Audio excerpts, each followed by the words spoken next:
Abuja. I'm Blessing Abu. And I'm Ruth Aguele. Thank you for joining us. First, the headlines. President Muhammadu Buhari reiterates his administration's readiness to take Nigeria to the promised land. A high-profile stakeholders meeting reviews strategies ahead of the March 9th governorship and state assembly elections.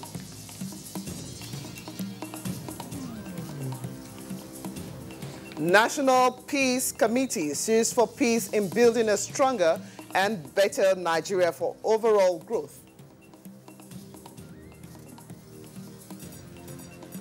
And the Ministry of Science and Technology is engaging stakeholders in a quest for a template to lure more female students to go into science.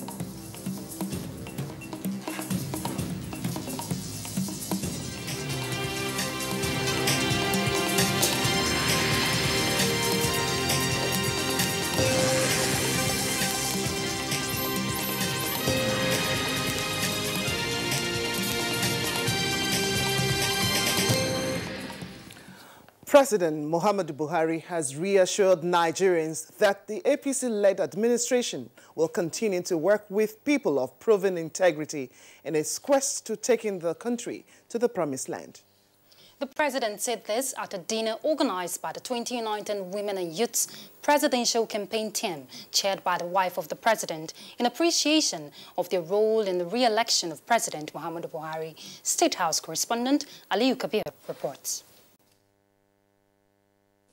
This is the gathering of the representatives of the Nigerian women and youth from all parts of the country who worked very hard for the victory of President Muhammadu Buhari and the All Progressives Congress in the just concluded February general elections. In an appreciation to the role they played towards his re-election, the president promised Nigerians that he will continue to build on the existing legacies in shaping the economic and political landscape of this country to a desired direction, adding that he will not disappoint them. Please, I assure you that I will not disappoint you. Our objectives are the same. We are to build this country so that your generation, the younger ones now, and the future generations will have a country that they can be proud of. While promising to continue to follow due process in government business for transparency and accountability, the president maintained that his administration will not deviate from its priority of building all sectors of the economy, especially power, agriculture, health, women and youth development, and security. We thank God we have got the opportunity to serve again for additional 4 years. And Nigerians will know the difference.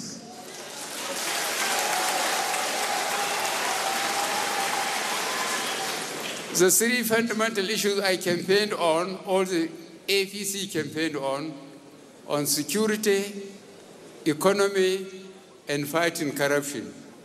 We have made some progress, but I will still update you. Those from the Northeast know that we made substantial progress in our first promise of security. The wife of the president, who was overwhelmed with the support of Nigerians for this victory, commended their doggedness toward the success of the APC government. She expressed optimism that the new APC government will be all-inclusive, especially for women, youth, and other vulnerable groups. This special moment is not only for us, but for all Nigerians. This is clear indication that Nigerians came out en masse to confirm their choice of leader. That is, a leader that believes in building the bridge between the poor and the rich.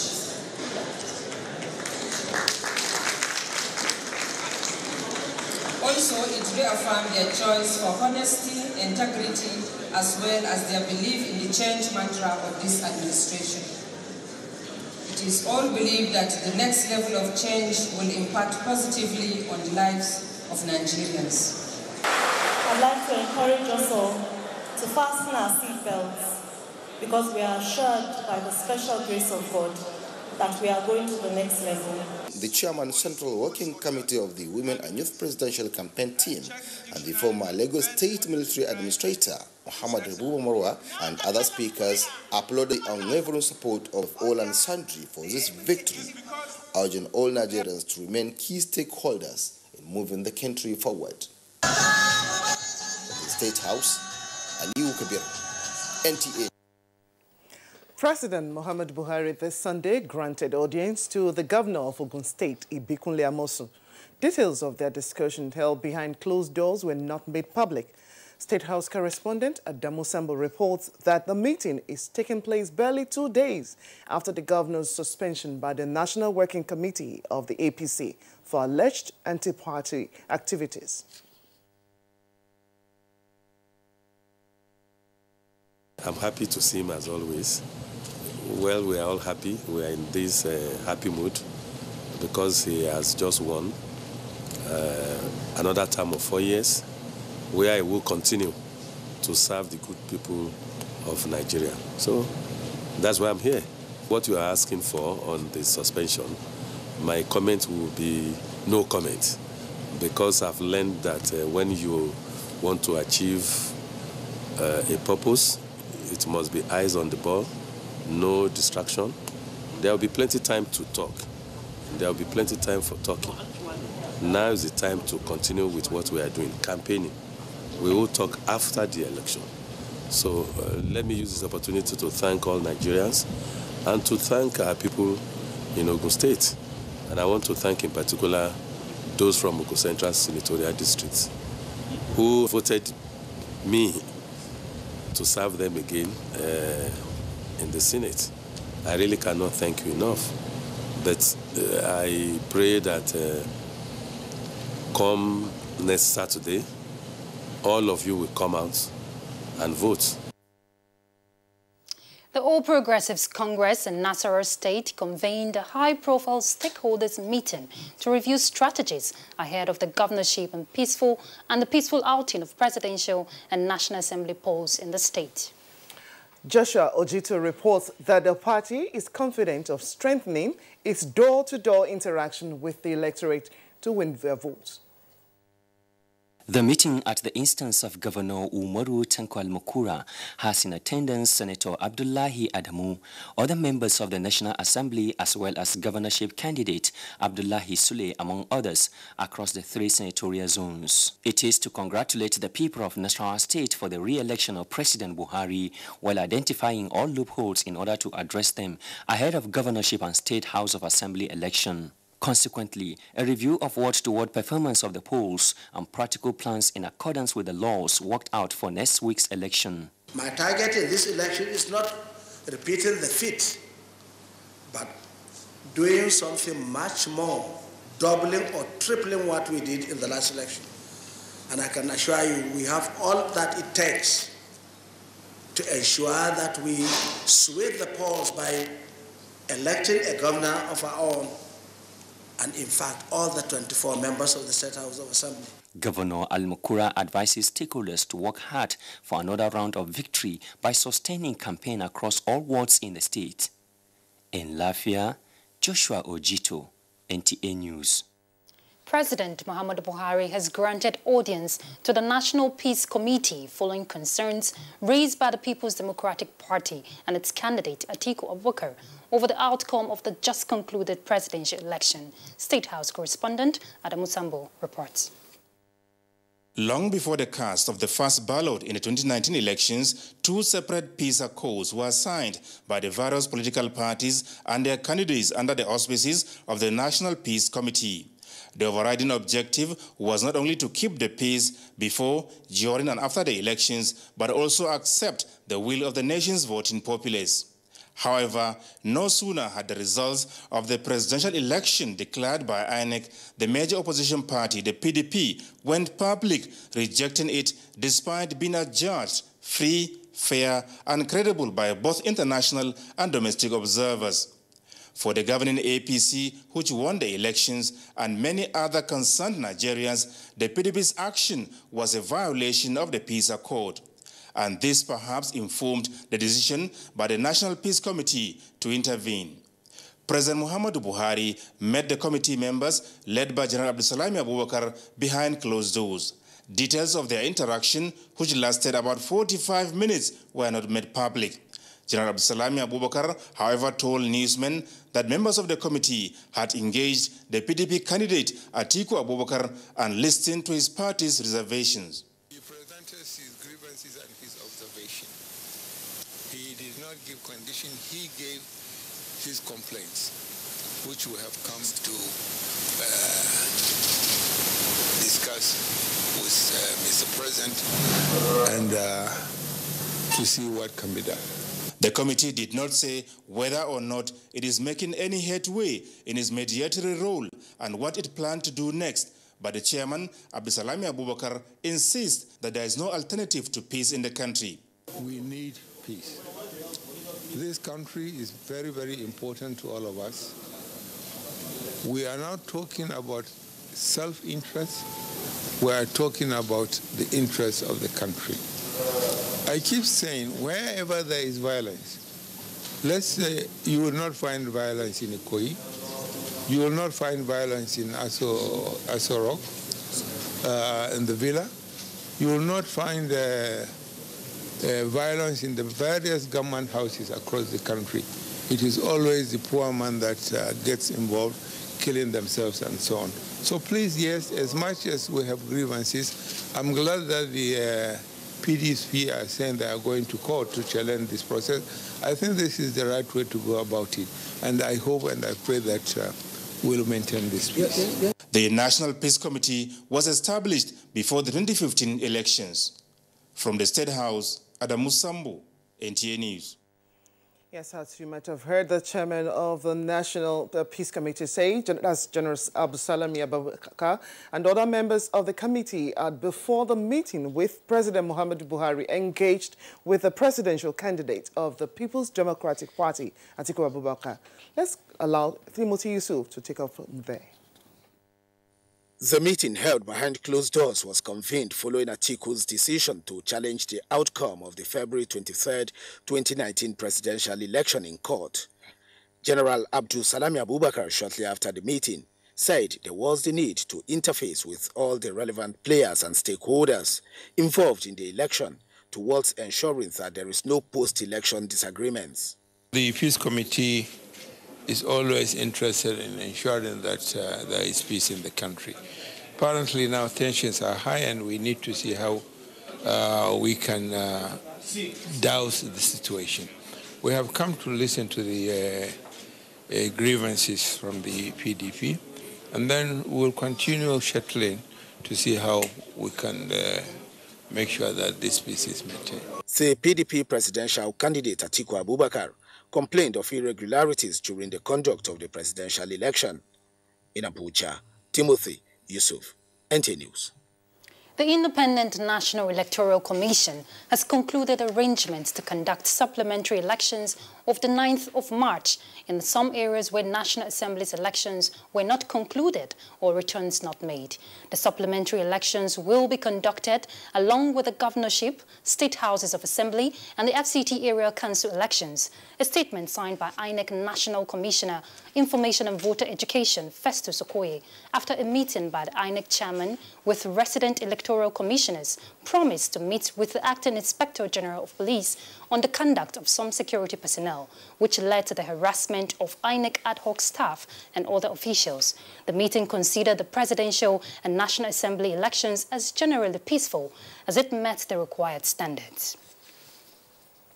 China's President Xi Jinping has extended heartfelt congratulations to President Muhammadu Buhari on his decisive win in Nigeria's February 23rd presidential election. State House correspondent Adamu Sambo reports that his message was personally delivered to the presidency by the Chinese ambassador to Nigeria, Jun Pingzhen. 'Congratulations, President Muhammadu Buhari, on your victory. May God bless you and your family. May God continue to strengthen you. May God continue to Ambassador Zhu Pingyang, accompanied by senior officials of the Chinese embassy in Nigeria, were received by the special advisor to the president on media and publicity, Femi Adesina. The envoy read in part the Chinese leader's congratulatory message to President Muhammadu Buhari. On the occasion of your re-election as the President of the Federal Republic of Nigeria, I would like to, on behalf of the government and the people of China, and in my own name, extend to Your Excellency warmest congratulations and best wishes. I wish you continued success in fulfilling the lofty mission. The Chinese leader said through joint efforts with President Buhari, Nigeria and China have in recent years significantly enhanced political mutual trust and secured fruitful outcomes in practical cooperation, thereby delivering tangible benefits to both countries. I highly value China's relations with Nigeria and stand ready to join hands with you to follow through on the outcome of the Beijing summit of the Forum on China-Africa Cooperation and take the China-Nigeria strategic partnership to a new height to the greater benefits of the two countries and two peoples. The presidential advisor on media and publicity, Femi Adesina, on behalf of President Buhari, expressed Nigeria's appreciation to China for being a dependable ally in development. Starting from before the election, at a most crucial time, China stood up to stand by Nigeria. We found that very, very significant. It shows a friendly country. It shows a country that wishes us well. It shows that our relationship with China is not one-sided, it's mutually beneficial. So we are very glad. And followed up with this letter again, we just can't express our thanks. More messages of congratulations on the renewal of President Buhari's mandate through the ballot box are being received from across Africa and the world. From the State House, Adamu Sambu, NTA News. In a related development, President Paul Biya of Cameroon has also felicitated with President Muhammadu Buhari on his re-election, wishing the Nigerian leader every success as he serves a new term. In a statement by the Senior Special Assistant to the President on Media and Publicity, Garba Shehu, President Biya said he is pleased to extend his sincere and warm congratulations to the President as he looks forward to working more closely with President Buhari to continue promoting the friendship and cooperation between Nigeria and Cameroon while meeting together the major challenges facing both countries, especially those related to stability and security. Also, the 19 northern states and the FCT chapter of the Christian Association of Nigeria, CAN, have congratulated President Muhammadu Buhari over his re-election for another 4 years in office. In a statement signed by its chairman, Reverend Yakubu Pam, the association describes the president's victory as a testament of uprightness and transparency in piloting the affairs of the nation. The body, however, appeals to President Muhammadu Buhari to continue to be a father to all, irrespective of their religious belief. And the Nigerian Supreme Council for Islamic Affairs has congratulated President Muhammadu Buhari for the successful renewal of his mandate. The council, under the leadership of the Sultan of Sokoto, Muhammad Saad Abubakar, further stated that the trust by millions of Nigerians is because of the integrity the president is noted for through the years. The council says, as a matter of responsibility, it will continue praying and supporting the development course of Nigeria by President Muhammadu Buhari.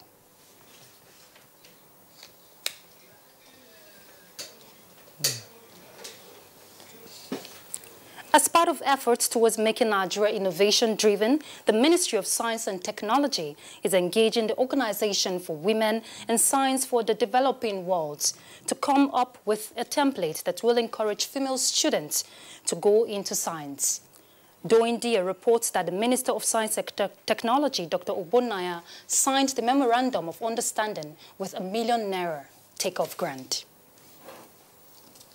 That unlike our male counterparts, less attention is often given to girl-child education, especially in some African nations.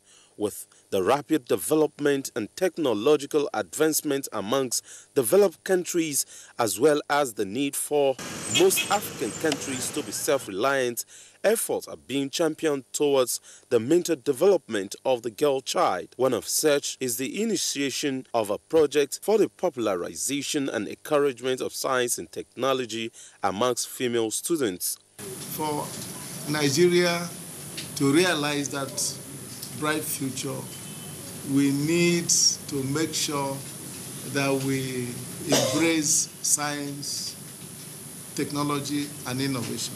This will help us create the future that all of us aspire to. The project, which is taking off from the northeast and the southeast zones, will come up with a template for easy identification of the areas of strength of the female student for proper counseling and guidance. We are going to utilize our knowledge and expertise because the girl child science future is the future of Nigerian technology advancement. The project will help Nigeria ranks amongst the developed nations of the world in terms of science and technological development.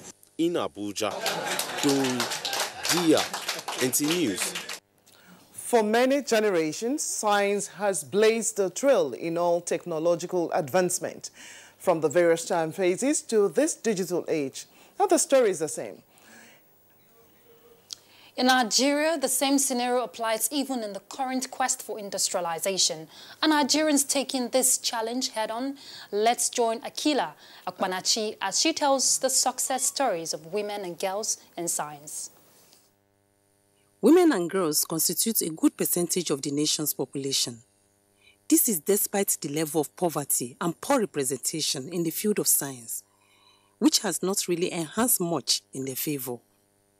Recent researches reveal that women and girls have made tremendous progress towards increasing their participation in higher education. But they are, however, still underrepresented in the field of science, technology, engineering, and mathematics. This narrative is of concern to development planners who yearn for change. Felicia Anuma, a professor of medicine and endocrinology from the University of Abuja, she is one of the women who have overcome the common challenges faced by the Nigerian girl child and is making impact in a male-dominated field. Nobody prays for anything bad to happen. But if the girl child happens to get married and at some point in time she loses the man, the husband, and she has 4 or 5 children to look after, if she's not empowered, how will she do that? Then that's the opportunity now for people to come and take advantage of her.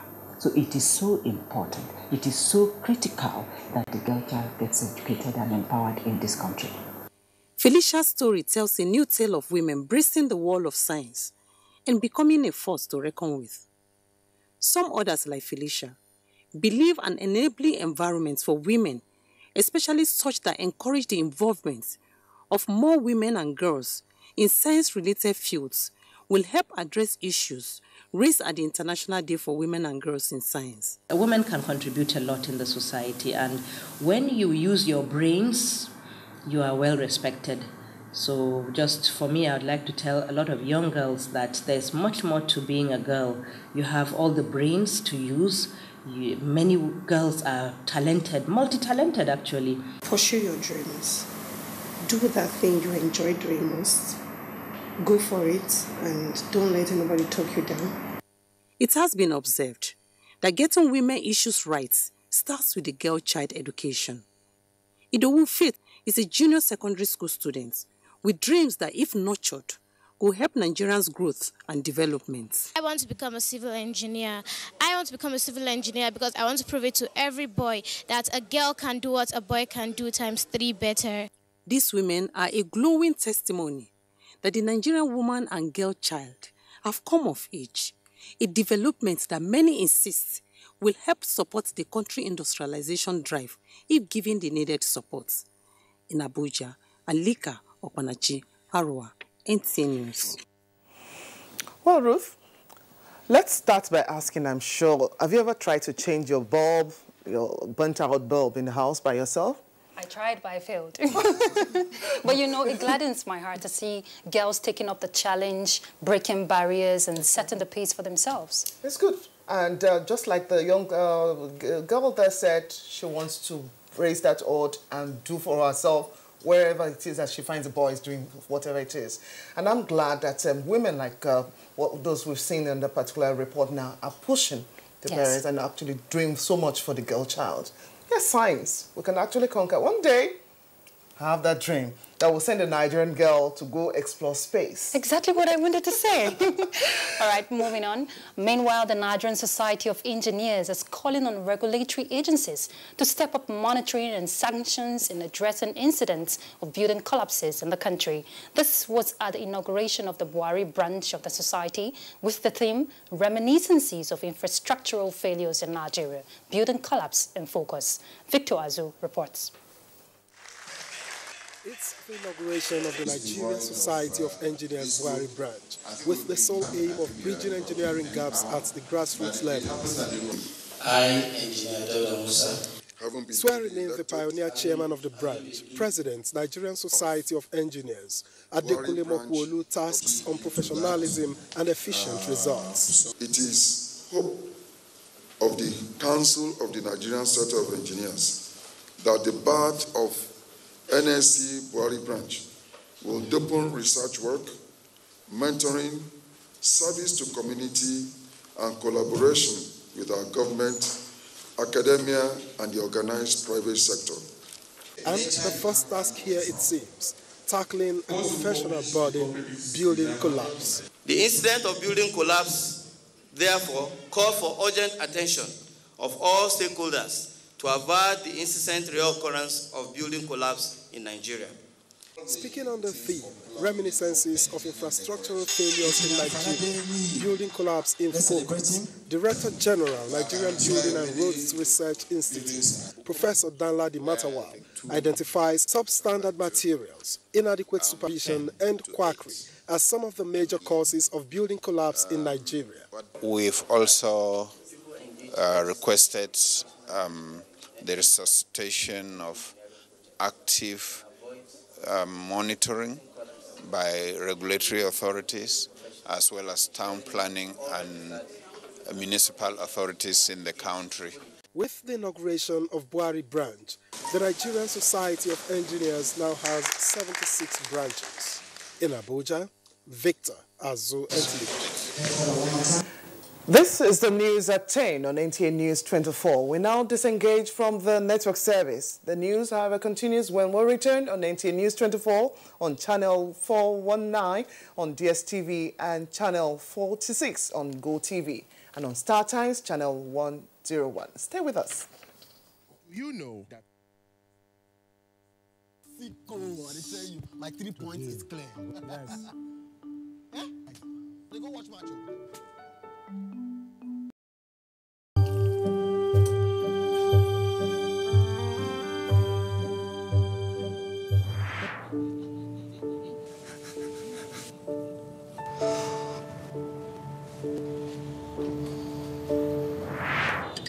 Okay, what do you want me to do about it?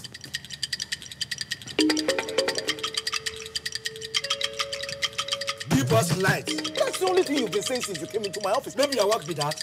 No, it's my work, but see. Our government fit do their work if we sef do our own work. No just sit down. Carry wetin dey worry you, go meet who suppose solve am. Yes. Information is power. Everyone wants power. So feel powerful with the NTA News mobile app, the one-stop information center. Real news at your fingertip. Be the first to report by uploading first-hand information on the U-Report link. And be the first to know by simply clicking on any of the links on the sidebar for headlines, domestic and foreign news, economy, security, politics, sports, and more. Stream live on your smartphone and tablets and stay connected. It's pretty easy. Simply download NTA News app from your Google Play Store and you're good to go. NTA News mobile app, your access to real-time information.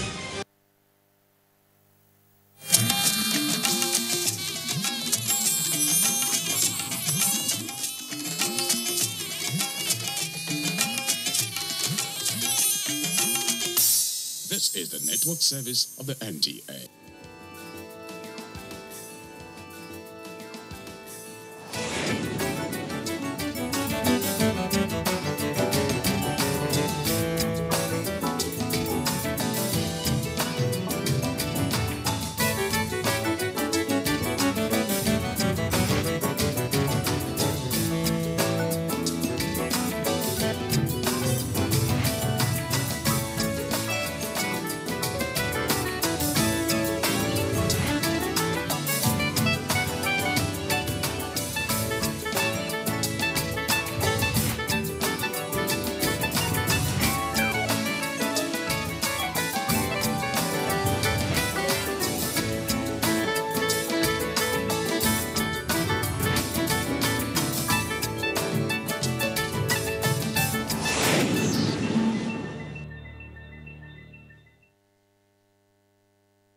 fashionable, classy, or chic shouldn't always be dependent on how much or how little you have. Sometimes all you need to know is how to combine the things you already have to come up with something fabulous and amazing. You should also know 1 or 2 tricks about fashion. Well, that's why we're here. My name is Mercy Ohunene Ricketts, and you are watching Today's Style on the network service of the NTA.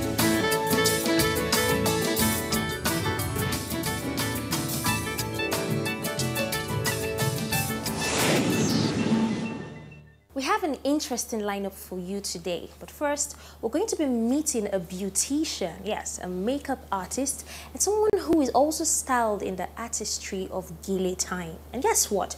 He's a man in the woman's world. Let's meet him.